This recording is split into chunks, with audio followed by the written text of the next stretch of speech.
October 14th, 1943, 31,000 feet above the industrial heart of Germany. Captain Edward Michael of the 384th Bomb Group watched his formation disintegrate. The second Schweinfurt raid had already cost the 8th Air Force 60 bombers before reaching the target. Now, over the ball-bearing factories themselves, Messerschmitt Bf. 109s and Focke-Wulf 190, as tore through the American formations with methodical violence.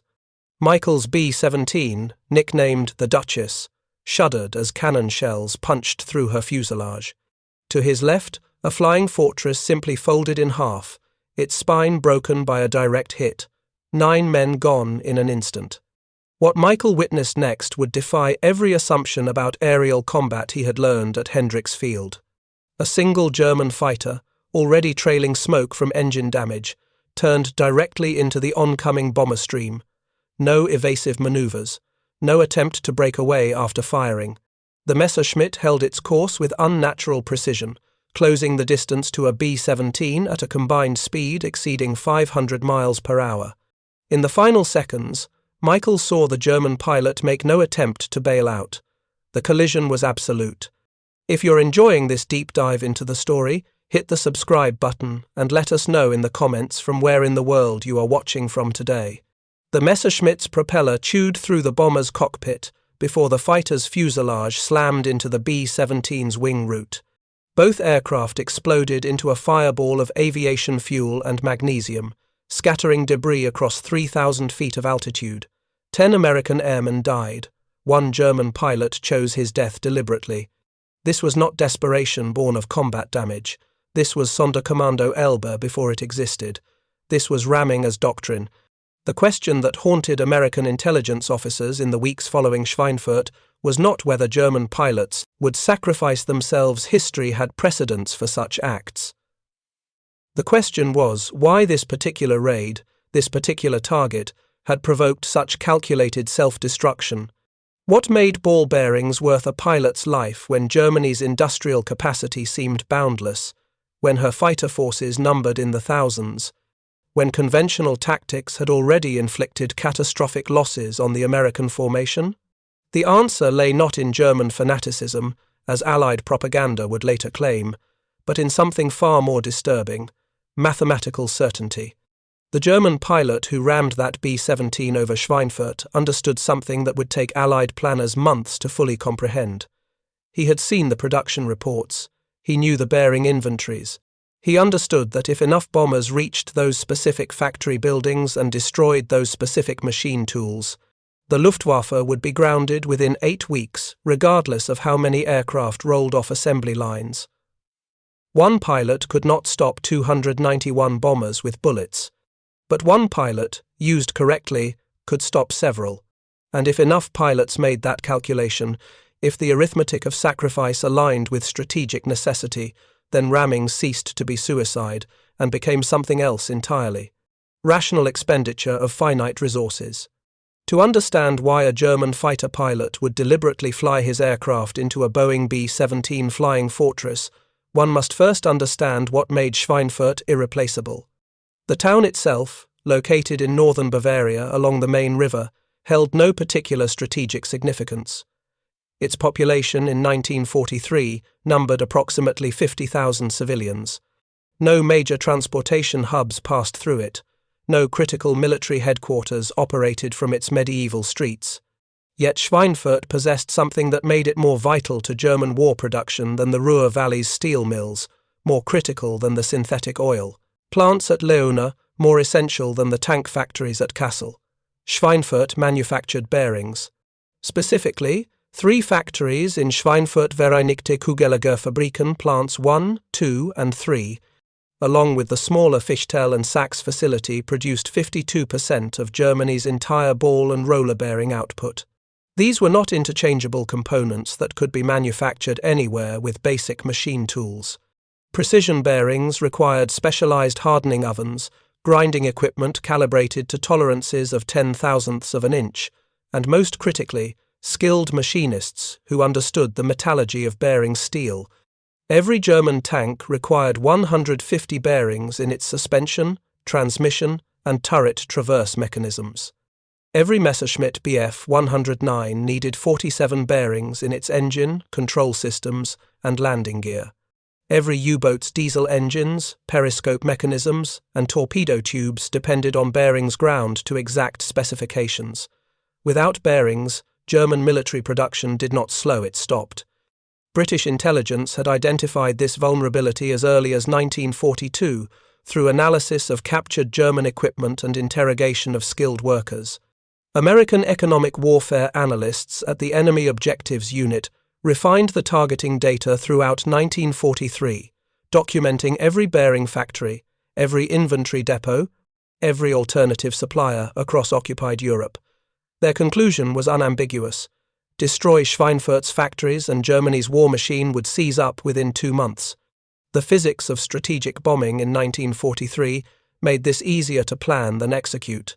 The Boeing B-17 Flying Fortress could carry 4,000 pounds of bombs to targets in central Germany, but only in daylight, when Norden bomb sites could distinguish factories from surrounding residential areas. The United States Army Air Force's doctrine insisted on precision, daylight bombing rather than the Royal Air Force's area bombing at night, believing that destroying specific industrial targets would cripple German production more efficiently than burning cities. This doctrine created a fundamental problem. Bombers attacking in daylight became visible targets for German fighters.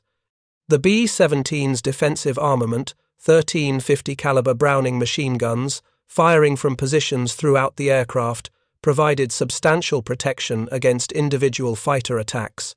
But massed German fighter formations, attacking in coordinated waves from multiple angles simultaneously, could overwhelm even the tightest bomber formations. Fighter escort provided the only effective defense, but in 1943, no Allied fighter possessed sufficient range to accompany bombers to targets deep inside Germany. The Republic P-47 Thunderbolt, the primary escort fighter available to 8th Air Force, could reach approximately 200 miles into German territory before fuel limitations forced it to turn back. Schweinfurt lay 240 miles from the English coast. This created a lethal gap, a window of approximately 90 minutes, during which bombers flew unescorted through German airspace, both approaching and leaving the target. German fighter controllers understood this vulnerability perfectly. They tracked American formations using radar and observer networks, waited until escorts reached their fuel limits and turned back toward England, then launched mass interceptions timed to catch bombers at their most vulnerable. The men who planned the second Schweinfurt raid believed in mathematical inevitability. Their calculations, conducted in windowless offices beneath the streets of High Wycombe, England, reduced aerial warfare to inputs and outputs, loss rates and replacement schedules, tonnage delivered and targets destroyed. Brigadier General Frederick Anderson, commanding 8th Air Force Bomber Command, had studied the first Schweinfurt raid conducted 3 months earlier on August 17, 1943. That mission had cost 36 B-17 seconds shot down with another dozen damaged beyond repair, a loss rate approaching 20%, unacceptable by peacetime standards. Tolerable, Anderson believed, if the target justified the cost. Post-strike reconnaissance photographs from August showed significant damage to 2 of Schweinfurt's 3 major bearing plants. Analysts at the Ministry of Economic Warfare estimated German bearing production had dropped 43% in the immediate aftermath. But subsequent intelligence indicated the Germans had repaired much of the damage within 6 weeks, dispersed some production to smaller facilities, and increased imports from Sweden and Switzerland to compensate for reduced domestic output. The August raid had hurt Germany but not crippled her. Anderson and his staff concluded they needed to strike again, harder, with more bombers carrying more high explosive, before German defences could be reinforced and before winter weather made precision bombing impossible. The planning documents for the second Schweinfurt mission reflected a doctrine built on certainty. Intelligence estimates predicted approximately 300 German fighters would engage the formation. Loss projections ranged from 20 to 30 bombers, roughly 10% of the attacking force. Severe but sustainable. The 8th Air Force was receiving new B-17Gs with chin turrets to counter head-on fighter attacks. Crew training had improved. Defensive formations had been tightened based on lessons from previous missions. Most importantly, the planners believed that bomber formations, properly organized and flown, could defend themselves through concentrated defensive fire. This was not wishful thinking but doctrine supported by operational analysis. The B-17 carried 13 50 caliber machine guns. A combat box formation of 54 bombers could theoretically create an overlapping field of fire through which no fighter could pass unscathed. Mathematics suggested that aggressive fighter attacks would cost the Luftwaffe pilots faster than they could be replaced. This belief system extended beyond tactics to psychology. American intelligence assessments characterized German fighter pilots as skilled but cautious, unwilling to press attacks home if faced with heavy defensive fire. Luftwaffe doctrine, inherited from the pre-war years, emphasized preservation of the fighter force. Pilots were trained to break off attacks if damaged, to value survival over reckless aggression, to treat their aircraft as precious resources that must be conserved. Nothing in American intelligence files suggested German pilots would deliberately fly their fighters into bombers. Such tactics belonged to different cultures, different wars, different value systems. The concept violated every assumption about rational self-interest that underpinned Western military thought. A dead pilot could not fly again. A destroyed fighter could not defend Germany. Individual sacrifice without immediate tactical necessity made no sense within the framework American planners used to understand their enemy. The morning of October 14, 1943, 291 B-17 seconds lifted from English airfields bound for Schweinfurt, carrying men who believed their doctrine would protect them, and planners who believed mathematics would deliver victory. They were about to discover that belief systems shatter when confronted with opponents willing to accept costs that rational analysis deemed unthinkable. The pilot who would execute the ramming attack over Schweinfurt on October 14, 1943, was not a fanatic. Oberleutnant Heinrich Rosner of Jagdgeschwader 11, 3rd Gruppe, had flown fighters since 1941. His logbook recorded 317 combat sorties, 41 confirmed victories against American and British aircraft, 2 wounds serious enough to require hospitalization. He was 26 years old. Rosner had learned to fly at the Deutsche Luftfahrtverband facility near Munich in 1938, part of the covert training program that prepared Germany's future military pilots under the guise of civilian aviation clubs. His instructors taught precision, fuel conservation, and aircraft preservation. Fighters were expensive. Pilots took years to train. The doctrine emphasized survival, break off if damaged, return to base, fly again tomorrow. By October 1943, that doctrine had become fiction. Rosner's Gruppe had begun the year with 42 pilots. Operational strength now stood at 19. Replacement pilots arrived with less than 200 hours total flight time, compared to Rosner's 830 hours. They lasted an average of 4 missions before being killed, wounded, or captured. The mathematics were unsustainable and everyone knew it. The briefing on the morning of October 14th took place in a converted farmhouse, 12 miles west of Frankfurt. Major Wilhelm Ferdinand Galland, the Gruppe commander, stood before a map showing the expected route of the American formation.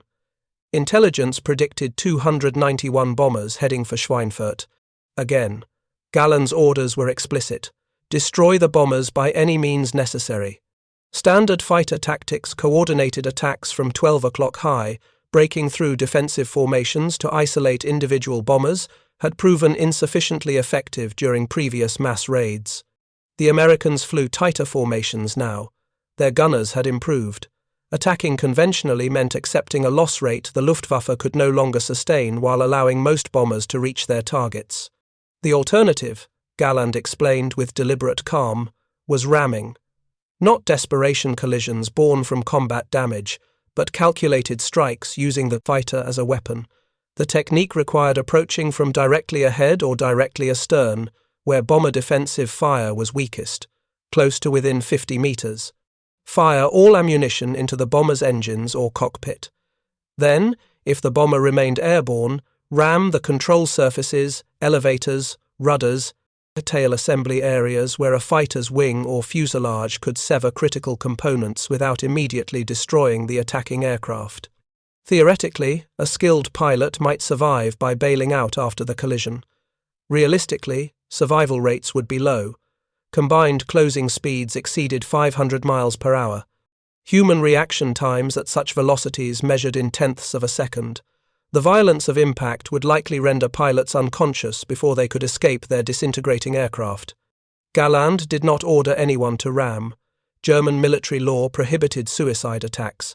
But he made clear that conventional tactics would fail, that Schweinfurt's factories represented Germany's industrial survival, that every bomber destroyed prevented tons of explosives from reaching irreplaceable machine tools.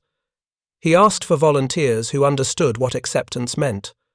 Rosner volunteered immediately, not from ideology or propaganda-induced fervor, but from calculation identical to his commanders. He had studied the bearing production reports circulating among squadron leaders. 52% of total German bearing capacity concentrated in 3 factory complexes. Alternative suppliers could not compensate. Without bearings, tank production would cease. Aircraft production would cease. U-boat construction would cease. Germany would lose the war within months rather than years. 1 pilot, 1 fighter, 1 bomber destroyed meant 10 crew members who would never fly again, 4,000 pounds of explosives that would never fall, 1 less aircraft striking those specific factory buildings. If enough pilots made that exchange, the raid might fail. The factories might survive. Germany might continue fighting. The rationality was perfect and terrible. Rosner's Messerschmitt Bf 109G6 carried 200 rounds of 20mm cannon ammunition and 1,000 rounds of 13mm machine gun ammunition. Enough for approximately 15 seconds of sustained fire. His aircraft weighed 3 tons fully loaded. The kinetic energy of 3 tons travelling 350 miles per hour equaled roughly 250 pounds of TNT equivalent upon impact. Physics made ramming effective, even without explosives. He took off at 11:47 in the morning, joining a formation of 38 fighters from his Gruppe. The weather was clear, visibility unlimited, perfect bombing conditions. The American formation appeared on radar at 12:15, crossing the German border near Aachen. 300 aircraft in tight defensive boxes, each bomber positioned to provide overlapping fields of fire protecting its neighbors. Rosner first engaged the American formation at 12:48, approximately 15 miles northwest of Schweinfurt. His group attacked from 12 o'clock high, diving through the bomber formation in a coordinated pass designed to disrupt defensive fire through speed and surprise. He fired at a B-17 inches the lead element, saw strikes along its right wing, then pulled up sharply to avoid collision as tracer fire from multiple bombers converged on his flight path. Standard procedure dictated climbing back to altitude, reforming with other fighters, then attacking again. Rosner could see the results of the first pass, 2 bombers falling from formation trailing smoke, one with its number 3 engine fully engulfed in flames. Successful by conventional measures, insufficient to stop the raid. The American formation maintained course and altitude. 289 bombers remained airborne, carrying enough explosives to obliterate every bearing factory in Schweinfurt if even half reached the target. Rosner calculated time remaining before bomb release, approximately 4 minutes. Distance from his current position to the formation, 2 miles. Relative closure rate if he attacked head-on, 1 mile every 8 seconds. He made his decision in the span of a single breath. Banking hard left, Rosner positioned his Messerschmitt for a frontal attack along the bomber stream's center line. No evasive maneuvers, no breaking off after firing. He would hold course through the entire engagement, regardless of defensive fire, regardless of structural damage, regardless of survival probability. The mathematics were simple. His 3-ton fighter, used correctly, could destroy 1 4-ton bomber with absolute certainty. The approach lasted 11 seconds. At 2,000 meters distance, he selected a B-17 inches, the high squadron of the lead combat box, a position indicating either a lead navigator or a squadron commander's aircraft. Experienced crew. Accurate bombing. High-value target. Multiple tracer streams reached toward him as bomber gunners tracked his approach. 50 caliber rounds struck his left wing, tearing fabric and puncturing coolant lines. His cockpit canopy shattered, filling the cockpit with freezing air and broken plexiglass. Engine temperature climbed into the red zone as coolant pressure dropped to zero. At 500 meters, Rosner opened fire. His 20mm cannon shells walked up the B-17's nose, shattering the bombardier's station, destroying the Norden bomb site, killing the bombardier instantly. His machine guns raked the cockpit, killing the co-pilot and wounding the pilot.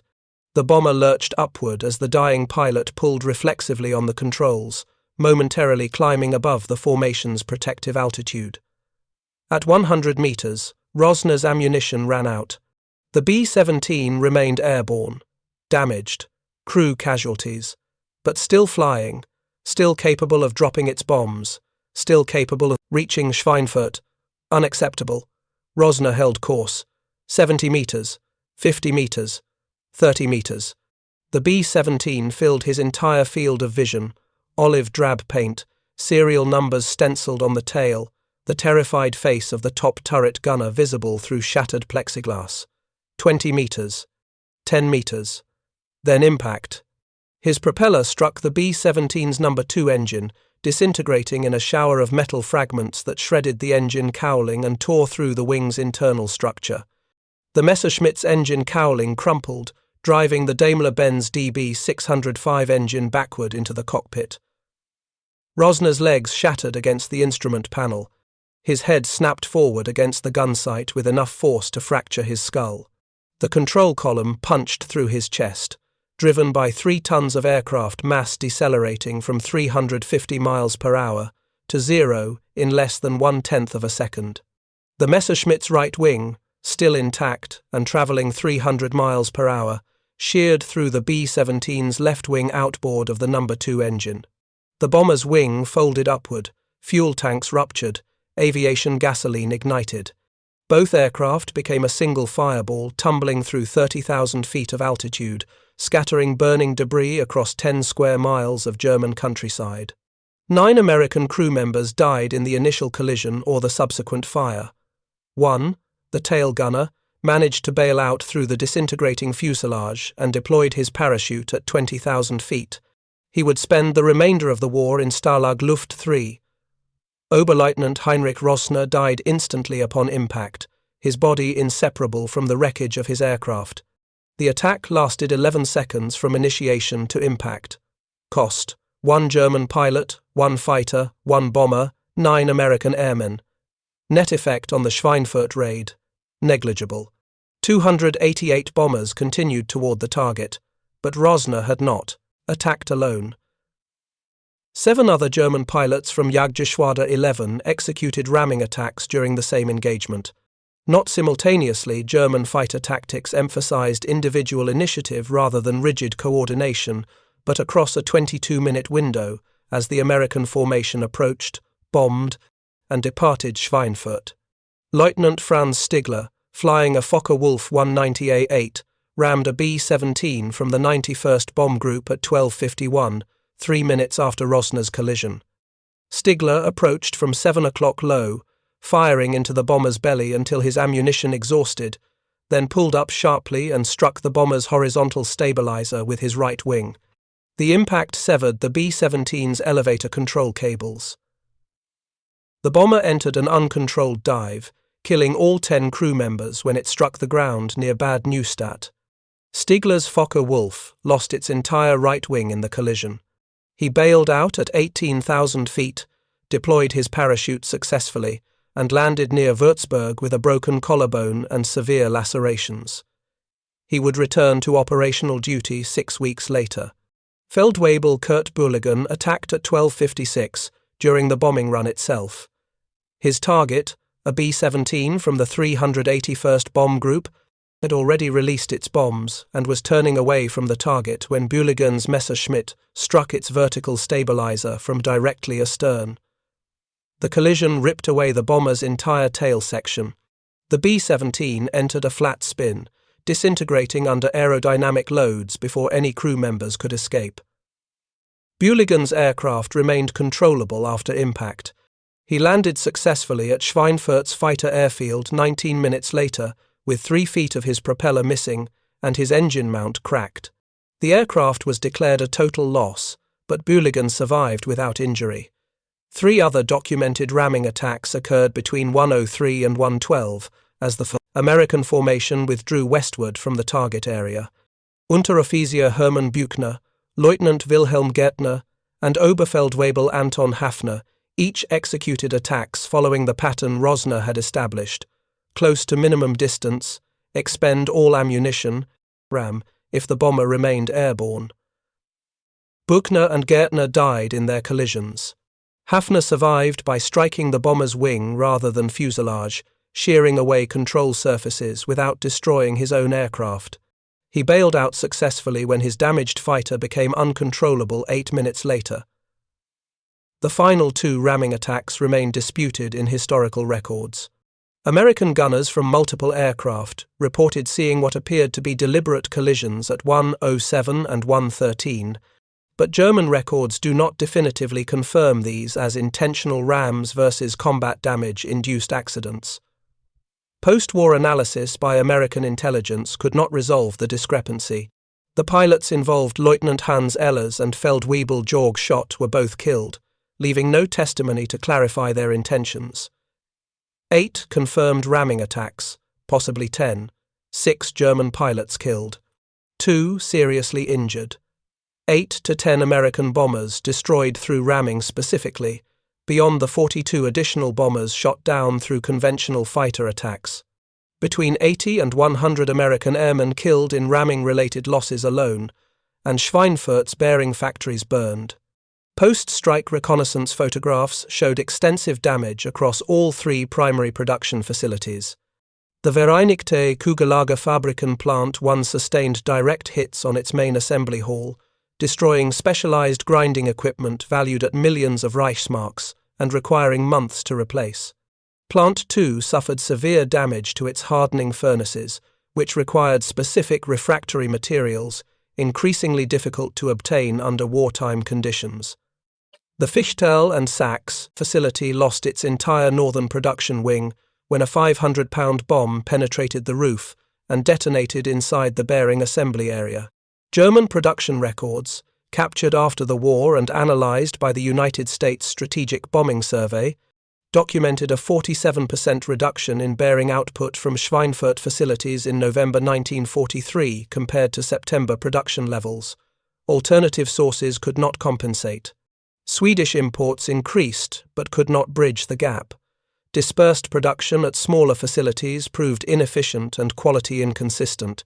Tank production declined 11% in December 1943. Aircraft engine production dropped 9%. Every major German weapons system faced bearing shortages that created cascading production delays.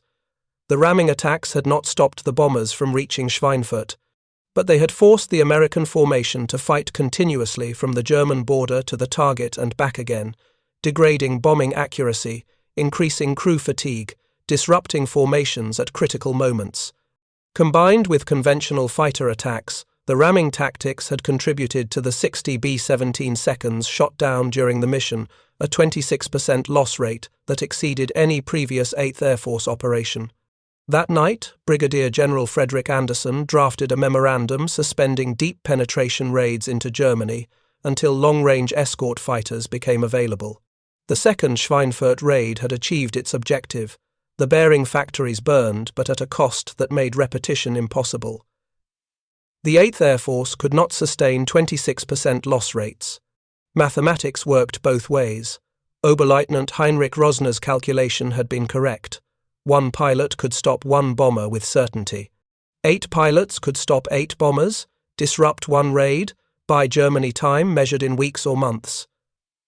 Whether that time would prove sufficient to alter strategic outcomes remained unknowable on October 14, 1943. But the ramming attacks over Schweinfurt had demonstrated something neither American planners nor German commanders fully anticipated. Rational actors could choose apparently irrational tactics when conventional approaches guaranteed failure. The collision between Rosner's Messerschmitt and that anonymous B-17 was not suicide born from desperation or fanaticism. It was mathematics executed with precision and accepted with clear understanding of costs. The belief that self-preservation would constrain enemy actions had collided with the reality that survival held no value if strategic defeat became certain. American doctrine had assumed German pilots would act rationally by preserving themselves. German pilots had acted rationally by expending themselves. Both calculations were correct within their own logical frameworks.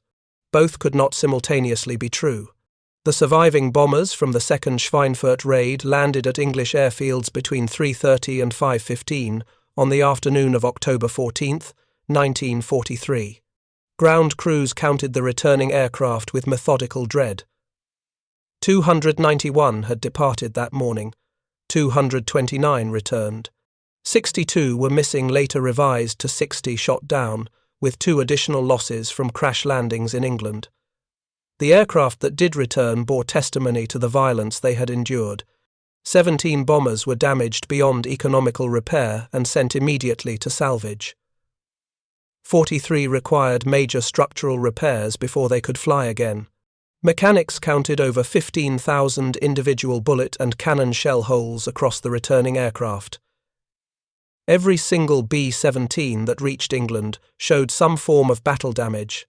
The human cost exceeded the material losses. 600 men had crewed the aircraft that failed to return. Some became prisoners of war, approximately 170 survived to be captured by German forces. The remainder died in the air or on impact, their bodies scattered across German territory or consumed in the fires that engulfed their disintegrating aircraft. Among the survivors, the psychological damage proved harder to quantify but no less severe. Crew members who had witnessed the ramming attacks reported them with confusion and disbelief. American military culture possessed no framework for understanding deliberately suicidal tactics executed with calculated precision. Intelligence officers conducting post-mission debriefings struggled to categorize what had occurred. Were these desperate acts by damaged aircraft whose pilots had lost control, or were they coordinated tactics representing a new German doctrine? Technical Sergeant Robert Morgan, top turret gunner aboard a B-17 from the 306th Bomb Group, provided testimony that captured the psychological impact. "We saw this Messerschmitt come straight at us, head-on, firing all the way. Our nose gunner was hitting him. You could see strikes on his engine cowling, but he didn't break off. He just kept coming. Then he was through us, and the fort behind us just exploded. No evasion, no attempt to pull up at the last second. He flew right into them deliberately. We'd been briefed on everything: fighter tactics, flak patterns, bailout procedures. Nobody briefed us on that." The official mission report, filed by Colonel Curtis LeMay, who had commanded the 1st Bomb Division during the raid, noted apparent ramming attacks by enemy fighters, but provided no detailed analysis. The language was careful, clinical, avoiding implications that might suggest German pilots possessed tactical innovations American forces had not anticipated. Privately, the assessments were more disturbing. A memorandum from 8th Air Force Intelligence to General Ira Eaker, commanding officer of the 8th Air Force, dated October 17th, analyzed the ramming attacks and concluded, if enemy fighter forces adopt ramming as standard doctrine, current defensive formations and tactics will prove insufficient to prevent catastrophic bomber losses.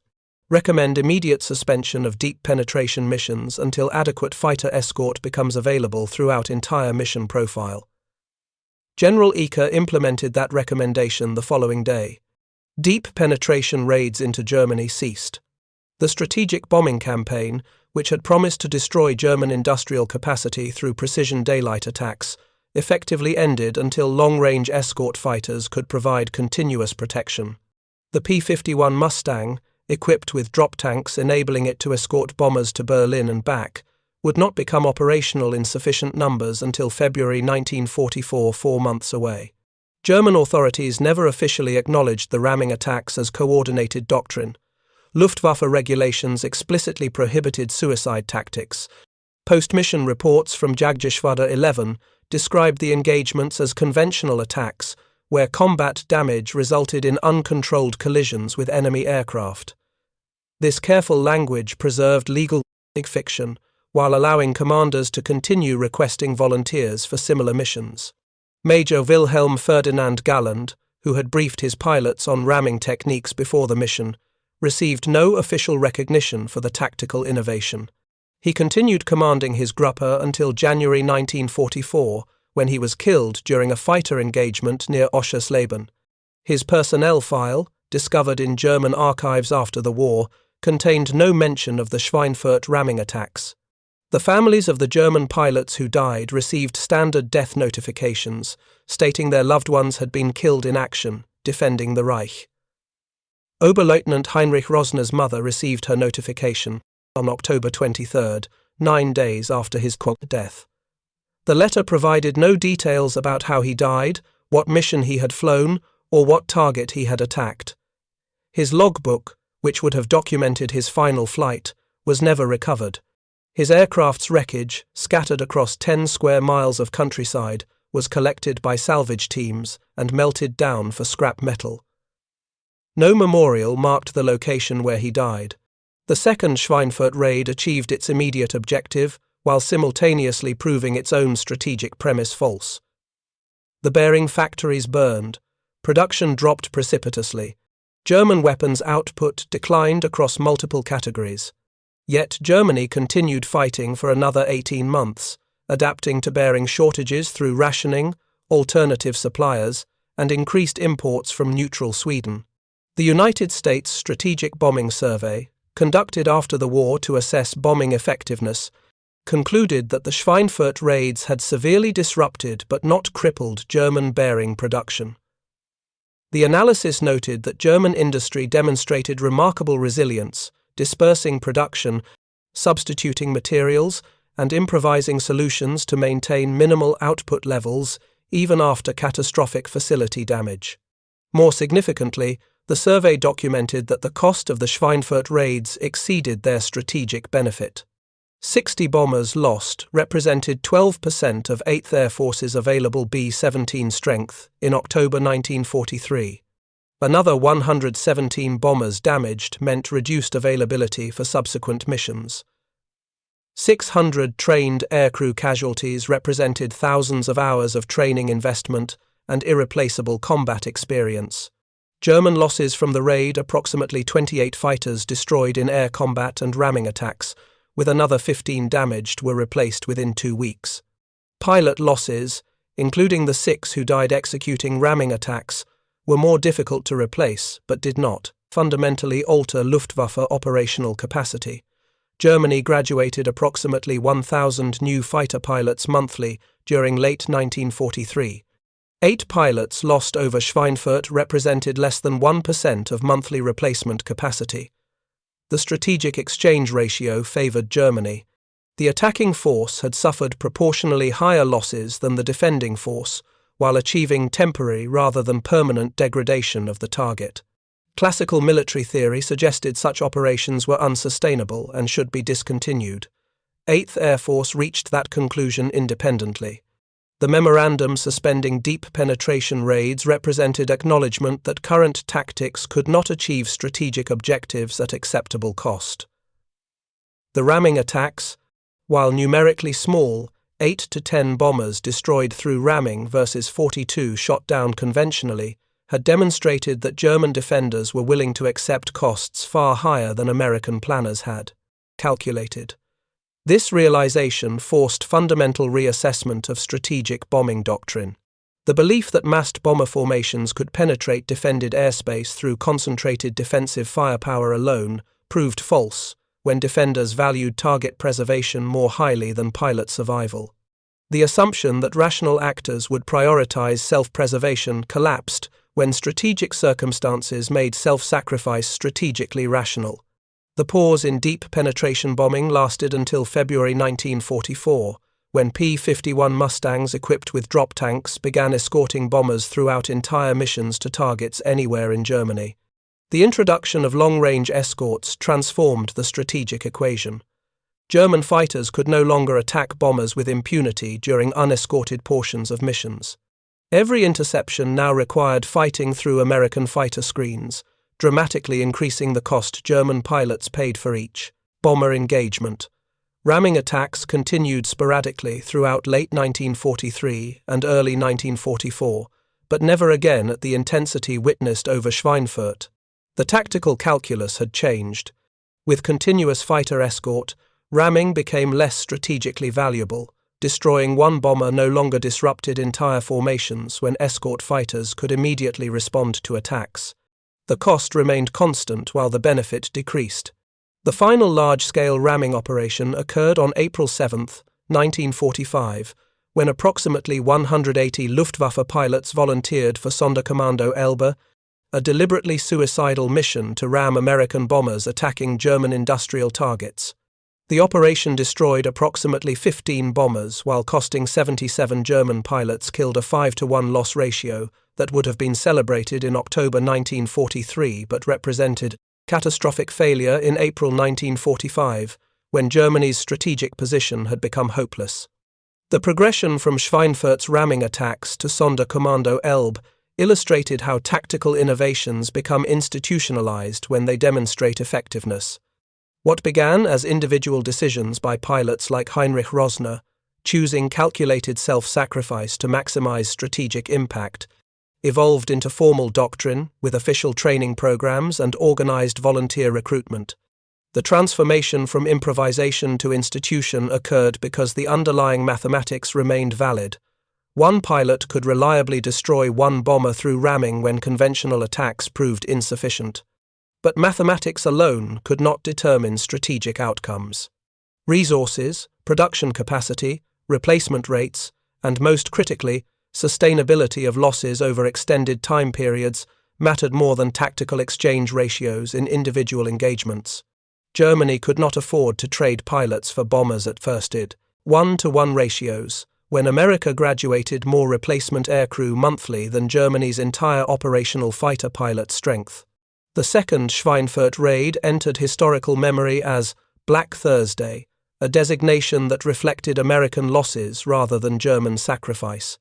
Post-war histories focused on the 60 bombers shot down, the 600 airmen killed or captured, and the suspension of deep penetration bombing that followed. The ramming attacks, when mentioned at all, appeared as footnotes describing unusual German desperation rather than calculated tactical innovation. This interpretation served both American and German post-war narratives. American accounts emphasized the courage of bomber crews who pressed attacks despite catastrophic losses, validating the eventual success of strategic bombing once adequate fighter escort became available. German accounts, particularly those written by surviving Luftwaffe officers, avoided detailed discussion of ramming tactics that might suggest their forces had resorted to suicidal fanaticism rather than professional military competence. The reality was more complex and more disturbing.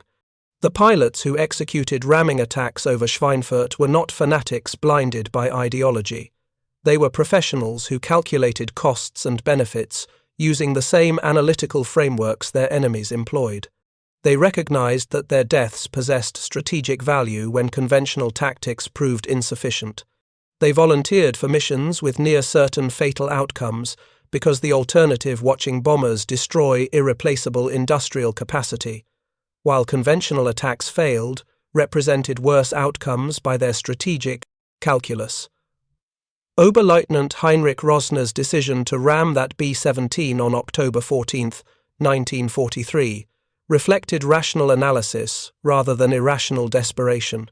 His 317 previous combat sorties had taught him the limitations of conventional fighter tactics against massed bomber formations.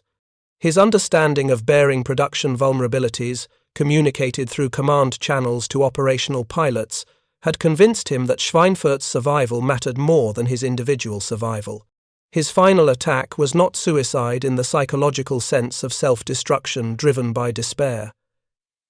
It was expenditure of a military asset himself in pursuit of strategic objectives that outweighed the asset's value.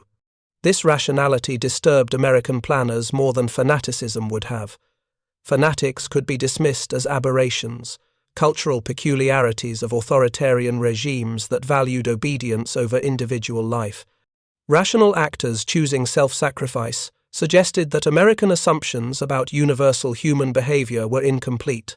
It suggested that strategic circumstances could create conditions where self-preservation ceased being the dominant consideration in tactical decision-making. The lesson proved uncomfortable enough that post-war analysis largely avoided examining it directly. The United States Strategic Bombing Survey devoted extensive sections to analyzing bombing accuracy, target selection, and production impacts. It provided minimal analysis of defensive tactics generally, and no detailed examination of ramming attacks specifically. The omission was deliberate, acknowledging that enemy forces could rationally choose suicidal tactics, undermined confidence in doctrinal assumptions about deterrence, escalation, and conflict termination. The legacy of Schweinfurt's ramming attacks extended beyond World War II into subsequent conflicts, where combatants demonstrated willingness to accept costs that rational deterrence theory suggested should be unacceptable. The framework that Heinrich Rosner used to justify ramming a bomber's strategic value exceeds individual survival value reappeared in different contexts with disturbing frequency. Understanding his calculation did not make it less effective or less terrible. On October 14, 1943, 8 German pilots chose mathematics over survival. They understood that one fighter could stop one bomber with certainty when conventional attacks offered only probability. They understood that their deaths possessed strategic value in ways their continued survival did not. They understood that the costs they accepted individually might prevent costs Germany would pay collectively. They were correct in their calculations and wrong in their strategic assessment. The bearing factories burned but were repaired. Production dropped but recovered. Germany continued fighting but ultimately lost. The individual sacrifices achieved tactical effects without altering strategic outcomes. Mathematics worked in the moment but not across time. Captain Edward Michael, who had witnessed that first ramming attack from the cockpit of the Duchess, survived the war. He flew 31 more combat missions before completing his tour in March 1944. In post-war interviews, he rarely discussed Schweinfurt. When pressed, he described the ramming attacks with professional detachment, noting their tactical effectiveness while avoiding judgment about the pilots who executed them. He died in 1998, having never returned to Germany or visited the sites where the attacks occurred. The field where Heinrich Rosner's aircraft struck the ground, scattering wreckage across farmland south of Schweinfurt, returned to agricultural use within months. No marker indicates what happened there. The families who farm that land today likely do not know that a 26-year-old pilot died there, having chosen to fly his fighter into a bomber rather than accept the alternative. History moves forward. Crops grow. The calculations that seemed so certain in October 1943 fade into footnotes and forgotten details. But the central truth remains undimmed. Belief systems fail when confronted with opponents willing to pay costs that rational analysis deems unthinkable. The second Schweinfurt raid proved that doctrine based on assumptions about universal human behavior collapses when strategic circumstances make the universal particular and the rational deadly. Thank you for watching. For more detailed historical breakdowns, check out the other videos on your screen now, and don't forget to subscribe.